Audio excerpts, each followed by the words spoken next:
Kurnool Kadapa highway Panyam శాంతరం general hospital సమీపంలో బైక్ పై వెళ్తున్న దంపతులను ఇద్దరు దుండగులు దాడి చేసి తీవ్రంగా కొట్టి నగదు 2 తులాల బంగారు గొలుసును దోచుకెళ్లారు.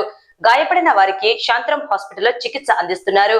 పోలీసులు కేసు నమోదు చేసుకుని దర్యాప్తు చేస్తున్నారు. పోయి వచ్చన్నాగానే అయితర కాలువలో నుండి సరసర వచ్చంటే ఈయన కనిపెట్టినాడు. ఎమ్మడి ఏంది శబ్దం అవుతుంది, మనం పోదాం రాని బండి ఎక్కినాడు. బండి ఎక్కినోని కట్టే తీసుకుని కొట్టేటక్కలేడు, కింద అన్నాడు, బండి మీద అన్నాడు. ఇంకా జోగులు ఒకడు చూసిస్తున్నాడు, కొట్టినాడు. మళ్ళీ తర్వాత నా చేను ఒకడు గుంజుకున్నాడు.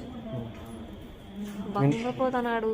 మీకు డబ్బులు కావాలని కొట్టించారా, నేను నన్ను ఇడిసారా, మీరు ఎవరు అసలు నేనేం చేసినానని మేము పిల్లని హాస్పిటల్ అడ్మిట్ చేసినాం అంటే ఎంతమంది వచ్చినారు? ఇద్దరే. గిట్ట తింటారు, ఇంతవేనే సన్నగా ఇట్ట తింటారు పిల్లగాని లెక్క ఇద్దరు. ఏమైనా కొట్టినారమ్మా? వచ్చి మీ భర్తకు గాయాలేనా? దండికైనా ఇంకా ఆయనకే ఎక్కువ, నాకేం రక్తాలు కాలే. ఆయనది దెబ్బలు కొట్టినారు. మీ పేరమ్మా? మా సిస్టర్ ప్రెగ్నెంట్, చెకప్ కోసం హాస్పిటల్ దగ్గరికి వచ్చినారు. హాస్పిటల్లో 24 hours అబ్జర్వేషన్లో పెట్టాలని మా సిస్టర్కి చెప్పినారు. వీళ్ళు కొంచెం మా పెద్దమ్మకు కొంచెం ప్రాబ్లం ఉందని బాత్రూమ్ అట్లా వస్తుంటే అట్లా పొలం దగ్గరికి వెళ్ళినారు. పొలం దగ్గర ఇంకేం జరిగిందో ఏమో వాళ్ళని కొట్టేసి వాళ్ళ దగ్గర ఉన్న క్యాష్ చైన్ మొత్తం లాక్కొని వాళ్ళని ఇట్లా కొట్టి చేయలేక కొంచెం దూరం తీసుకొని పోయినారు.